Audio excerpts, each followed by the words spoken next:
Hello guys and welcome back to the last day of Shelter Week. Hi. Today this might be a little bit of a perhaps shorter episode. We're going to be ranking the 5 Shelter games. The books don't count because reasons. Also, 1 second. No. Just gonna, yeah, you know? Yeah.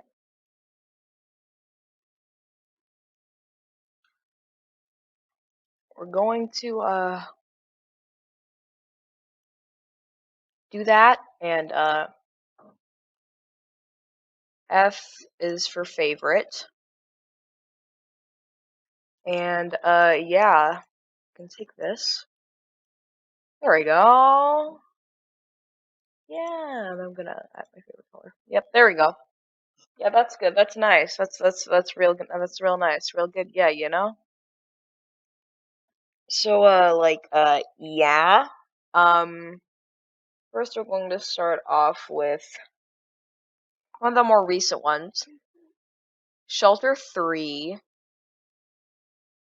Now, as you might have heard before, it's terrifying. It made me lose my insanity. But still pretty good. If there were lower, despite the fact that they're like, I'm not saying that A means I don't like them. It's just all of them are pretty high tiers. It's just that all of them are just like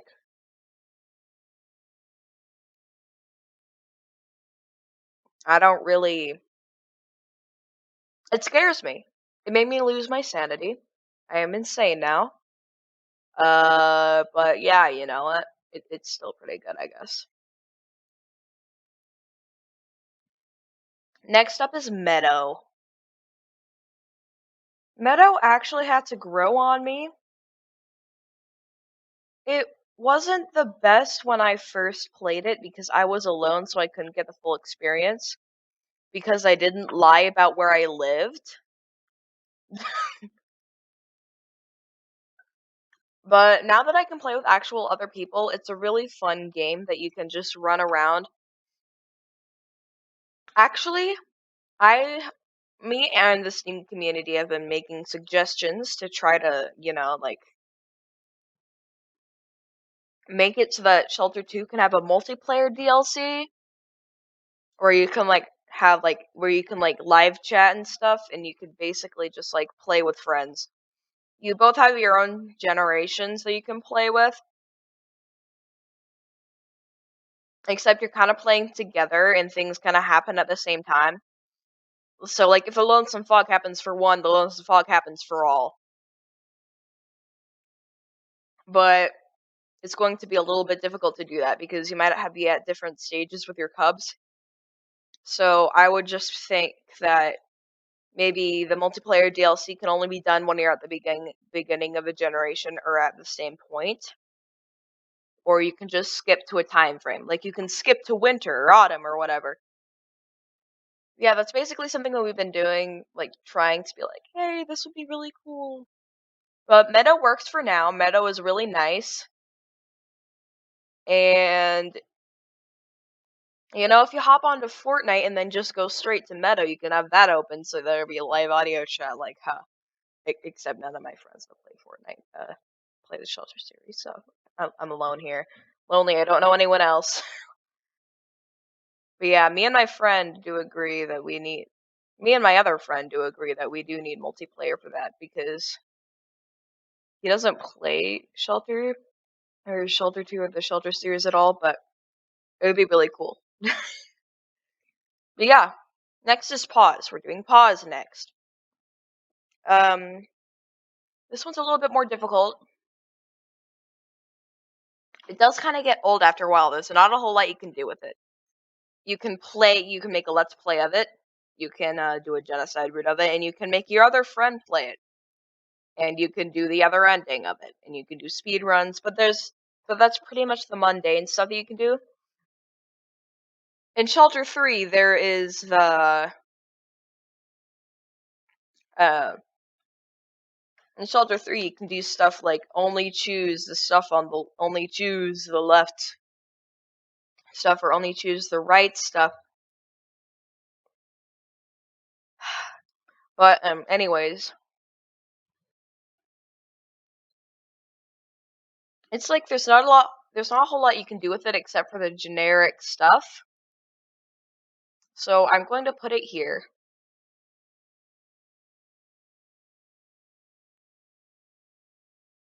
Next is Shelter 1. I don't really have a lot to say about this one. I do like it, and there are there are definitely more things you can do with it than you can do in Pause. You can do what I did with Link, not Red, Link, Lynk. It isn't that hard. All right, say it with me. Okay, Lynk. It's not hard to spell or anything. You know what? Yeah, Shelter One's good. It would definitely be a higher tier than Pause. It's not my favorite. It's not my absolute favorite, but I'm definitely just going to put it here. And I saved Shelter 2 for last, of course. We all know why. The beautiful, absolutely amazing thing that is the reason our channel exists is Shelter 2. They talk a little bit about the fact that it doesn't have multiplayer, but we can put that aside because it's not really like a big thing. You don't have to have multiplayer to play it. It would just be really funny and like fun and stuff. I mean, like I can I can think up a bunch of scenarios where that would be amazing, like really awesome to have like another player with you. And like you can like share a generation or something. Like share a generation. Yeah, you can like yeah. Or we can get like a separate version of Shelter 2 just like with the DLC it comes with all the usual Shelter 2 stuff except it's like for like two duos and only duos. That I I'm fine with anything. It's just yeah, that would be a really cool thing. Putting that aside, there's so much you can do in Shelter 2, so many challenges. On the Steam community page, I have found so many things like swamp links. Shout out to whoever did that. I forgot who made that idea, but shout outs to them. Shout outs to the one where you just take care of one of your Lynxes and don't care about any of the others. Lynx cubs, you only yeah, basically. But yeah, it'd be really awesome. It is really awesome. It is really awesome. And like there's some like I'm copying what I'm saying. Yeah, basically I don't really have much to say about this one except for the fact that there's so many cool collectibles that you can find. Last time I checked, I think they're like 12. Yeah, because 7 plus 5 equals 12. And then also it's like your cubs get a personality. Because when you go into the swamp, if they're younger, then sometimes they get scared. I'm not sure if this is still a thing, but they get scared. Not all the cubs get scared of the Lonesome Fog, but at least one of them does, and then you have to pick them up, otherwise they're gonna die. And yeah, they basically have kind of like a personality. Some of them, like, I'm pretty sure, like, some of them, like, run a little bit faster than others, or they're, like, a little bigger. They may be, like, the first one to like get a rabbit if they're just too laid out and it doesn't matter if they're in order or not. They're usually one of the first to like get to the first rabbit before the other two just go to the other one. And you can continue your generations in chronological order. You don't just become another lynx that just so happens to find a bear. You don't just happen to be another elephant matriarch. You don't just happen to be another badger. This one is canonly the same all the time, and just like, yeah. Yeah. And it's the OG. That's why it's my favorite. And I could list like a bunch of other reasons why it would just be absolutely amazing. Let's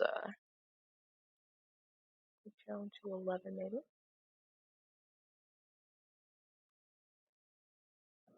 So let's choose a good font. Excuse me?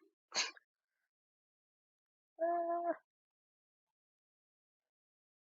Ring ding!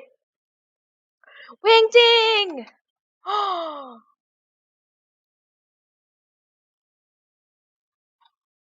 Hello.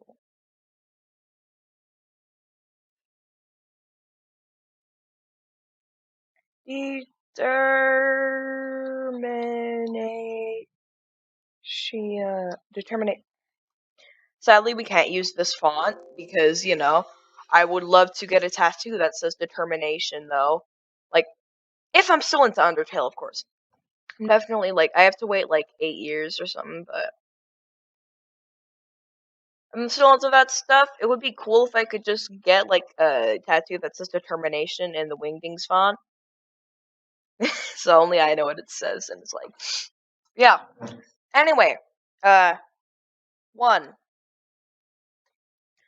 Collectibles are many. 2. Personality. And the list goes on.